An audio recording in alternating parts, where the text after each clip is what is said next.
Hey guys, welcome to Abnormal Discretions. My name is Anna and I'm here to tell you a story today. Please note that the story I'm about to tell you is a little bit graphic and it is going to include some graphic pictures.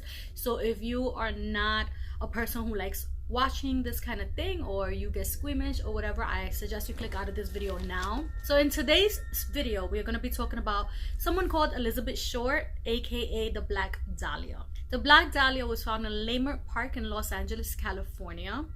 The body was found by a woman named Betty Bersinger. Initially, she thought it was a mannequin because it was really pale and stiff, and it was just there on the ground, and she didn't know what to think, so she thought that it was just a mannequin laying there. But then when she looked a little bit closer, she realized that it was not a mannequin, that it was actually a dead body. So when she realized that it was a dead body, she contacted the LAPD right away. So the Black Dahlia's severely mutilated body was found 10 hours after her death. She was completely severed at her wrist, her wrist was cut completely. She was completely severed at the waist, and she was drained of all the blood in her body. Her intestines were tucked neatly under her buttocks. Her body was cut in half and the intestines were tucked under her buttocks. And she had a cut on her face from cheek to cheek, which gave her an eerie looking smile. It was very creepy. There was no blood on the grounds where she was found or anywhere near there, so it was an indication that she had been murdered somewhere else and her body had been placed at that neighborhood.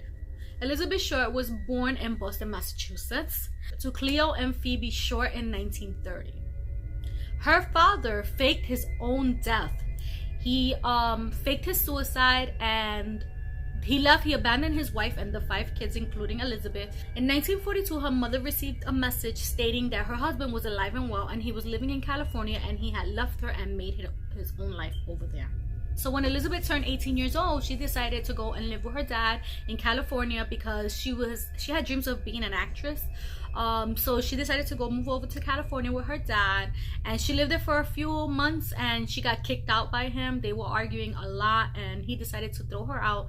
Therefore, she stood with friends and other people she knew. The only thing is that the friends that she was living with, they were talking about her all the time and they kept on continuously throwing her out. Supposedly on the last day she was seen alive, her friend Robert Manley drove her to the Bidmore Hotel in Los Angeles, California.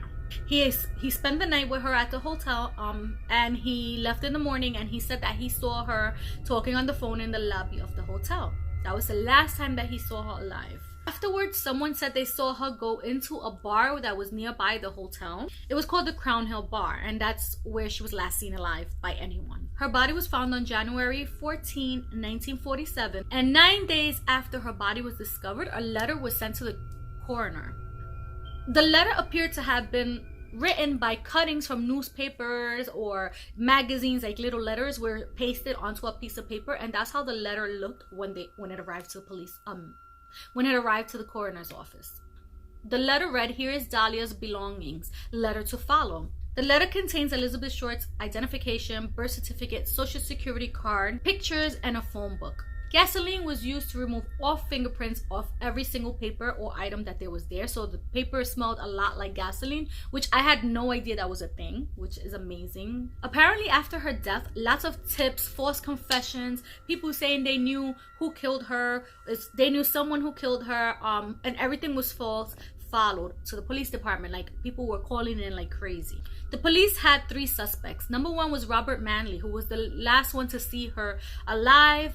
That was her friend, and he saw her at that hotel lobby talking on the phone. The only problem was he arrived at San Diego 1 week before the body was found, so that kind of seemed like possible for him to be in 2 places at one time. And then they made him take a polygraph test, and he also passed that test, so it was obvious he didn't do it. But later on in 1954, he was committed to a mental institution for hearing voices.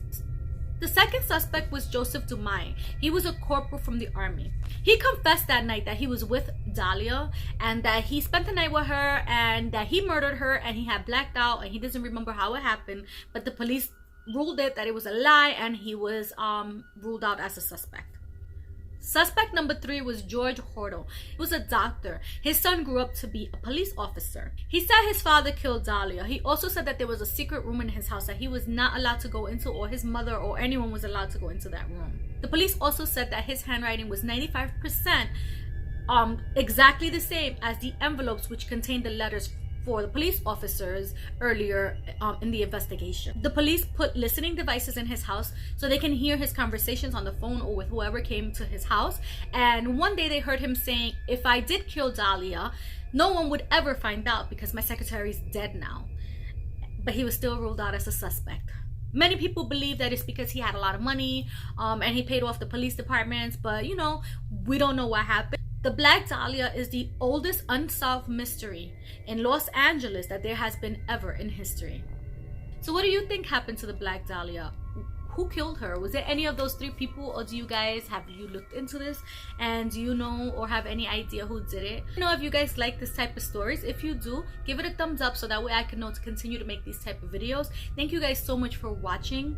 I hope you subscribe if you haven't already, and I see you guys in my next video. Bye.